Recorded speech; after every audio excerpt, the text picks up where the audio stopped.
have here another game against Tarjan. We Tarjan. actually comment another game against Tarjan.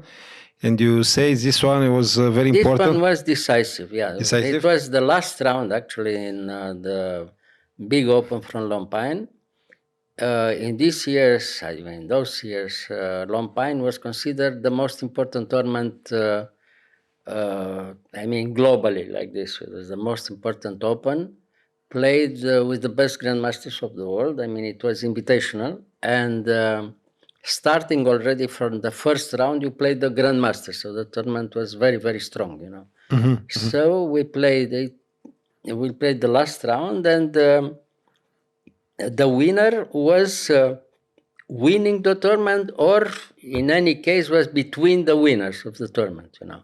I mean, actually, finally, we had 4 players who won the big open from Alpine, but I had a very good Buchholz, and therefore I could consider that I won the tournament, you know. It was like winning Forest Hills in tennis, something like this. So it was very important to play the opening, because we played at 9 o'clock in the morning, which is a little bit unusual. Usually you have to play in the afternoon, you know, 3 o'clock, 4 o'clock, like this, you know. But being the last round, it was like this. We played at 9 o'clock in the morning, and it was very difficult. So after knight f3, bishop b4, check, knight bd2, b6, we have this position from Queen's Indian, where white tries to have to demonstrate that white is better and has a clear edge. It's not very clear, you know. It's important what will be the variation chosen by black, you see. So e3, bishop b7, bishop d3, c5. Okay, he could play, of course, castle instead of c5. c5 is a little bit provocative, and white has now the possibility to choose a variation played already a long time ago by Alekhine with white, you see. I prepared this, and it's a very small difference which can be decisive in this move order. You'll see the next moves. See? So after c5, I played a3. He took, of course, in d2.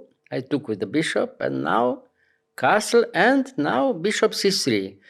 If white played already castle, is a small advantage for white. Now, after bishop c3, black has 2 possibilities. One is the normal one, d6 and knight bd7.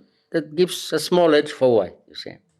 After d6, castle, bishop, knight bd7, white is a little bit better. You know. But he can try to play knight e4, which seems to give immediate, immediate even game for black. I mean, knight e4, because now he wants to take in c3. You can't avoid this, or you have to give the bishop in e4. Which is normally is okay for black. But after knight e4, black has a very nasty surprise, you know, because he is lost already in a few moves after knight e4. Ah, okay. So now the problem is that you take in e4, okay? Now he takes with the bishop, and now this is the surprise. D takes e5, B takes e5, and now queen d6. Now what can black play here? If he plays, well, white plays queen d6. He's clear that is much better, and he wants to take the pawn from c5. But if black didn't want to give the pawn, and he played instead of knight c6, queen b6, he can resign immediately. After queen b6, queen e5, black loses at least a piece. e5. Now you're threatening the bishop and mate in g7. You can resign. Yes. Yeah, now instead of queen b6, queen, he could take in f3. But now again, if he takes in f3, you take, and after queen b6 now, yes, queen e5, queen g3, you're threatening mate, f6 now, the only move, and now rook g1, and the attack is terrible. You can resign probably. I mean, if you have to play g6, it's terrible for black, you know. because the big diagonal and the pawn, weak pawn in f6, the attack is terrible for white, you know. So if you don't play g6 and you play rook f7, you know, instead of g6, because it was threatening already made. After bishop f6, you resign. Bishop takes f6. The game is finished, you know. Yeah.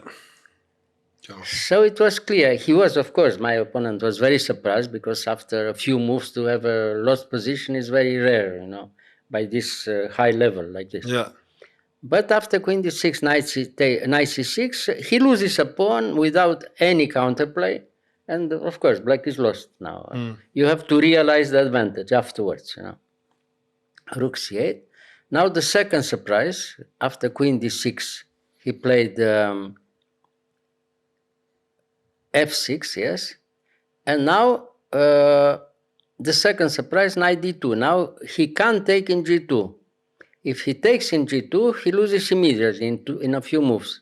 Bishop takes g2, rook g1, yeah? Bishop h3, the only move, and queen g3, and he loses at least the bishop. Because mate or loses the bishop. Almost the same. Yeah, the same idea. Yeah. Yes. So now he has to go back. And now the position is hopeless for black. Pawn down and no counterplay at all. And now white plays quietly castle. And now he's forced to trade queens, you know, to have to play a little bit more. I mean, not to give up immediately in a few moves. Yeah. Okay, and now you have to realize the advantage. White is much better, but you have to show how you win, you know. So now we have a very good technique demonstration later on, you know. So e4, you fix the position. Now the bishop is out of play. You don't have any good move now for black. So he has to play rook b8, of course. Now b4. Now you move the pawns, and you have a very strong possibility later on by playing with the good knight against the bad bishop, you'll see. So now he played bishop f7, you play b5, of course. Now, again, knight d5 is a little bit active like this, to play, you know, a little bit. And now you take in e5, white takes in e5, takes, and now it's very clear. We have to move the pawns, and finally to win any position with the free pawn on the queen side, you see. And it's very clear that the position is much better for white because the bishop. Sorry. Yeah. And the bishop from f7 doesn't play at all. Yeah. You know, therefore, the white is completely winning in this position. You know. So king f8, rook c1, and you'll see. The best way to play is to play very quickly on the queen side, even trying to give the pawn from c4 and from c5, but coming later on with the knight in a very strong position in c4. And every position with the knight in c4 is completely winning for white, you see. And it will happen in our game also, you see. So a5, d6, the last hope, you see. So b6, takes in b6, takes in b6, rook b7, of course. And now c5, very strong move. After c5, if he takes now in c5, you have time to come with the knight in c4. And if you look at the position, knight from c4 is, you know, forever and very strong. The bishop from f7 doesn't play at all, so it's clear. You know, the position is completely winning for white. So he tries a little bit, you know, bishop e8 to have a little bit of an active position. Now, what happened here? F3. F3, yes, you give the position, you know, the move. The move. Now, if he takes in c5, is the same that I told you before.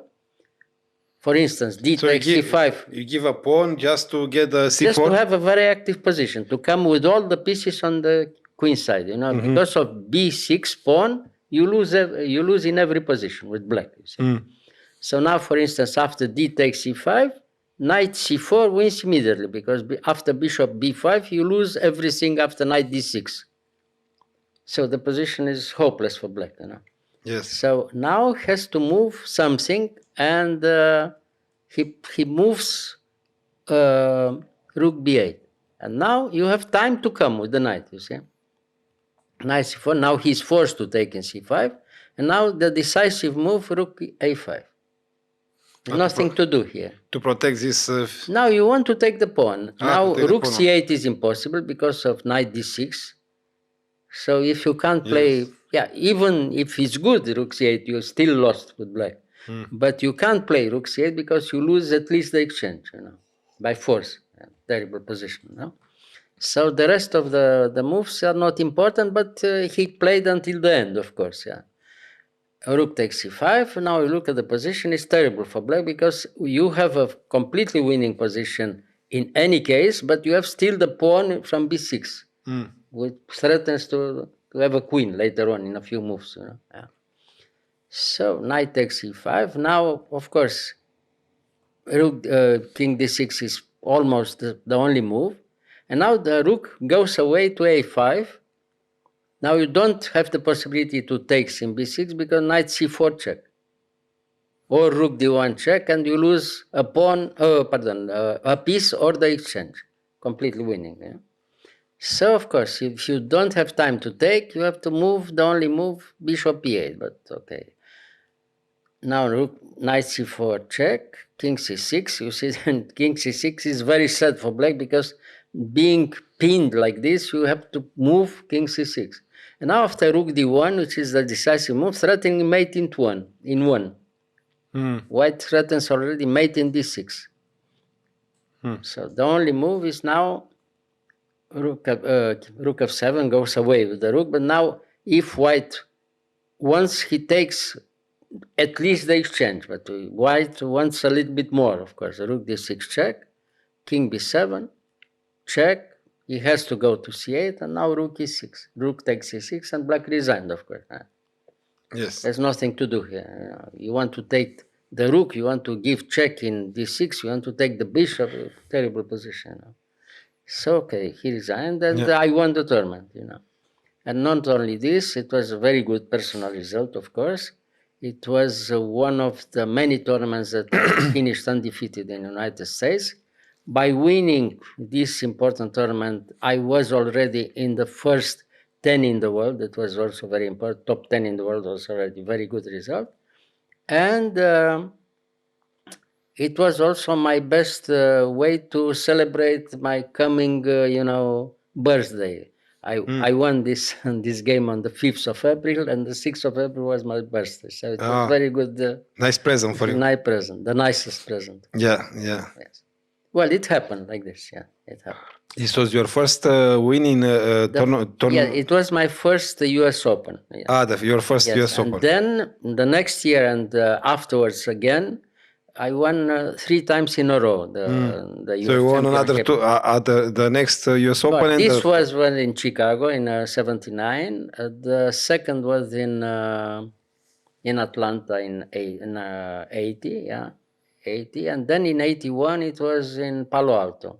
3 times in a row. That was the best way to celebrate because it was unique practically. Nobody won 3 times in a row the US Championship. Well, Bobby could win 20 times, but he didn't. He didn't play. I mean, it was my chance. Bobby didn't play, of course. Nice. Yeah. Very nice. Okay. Thank you. Well, nice memory, of course. Yes. True. You're welcome.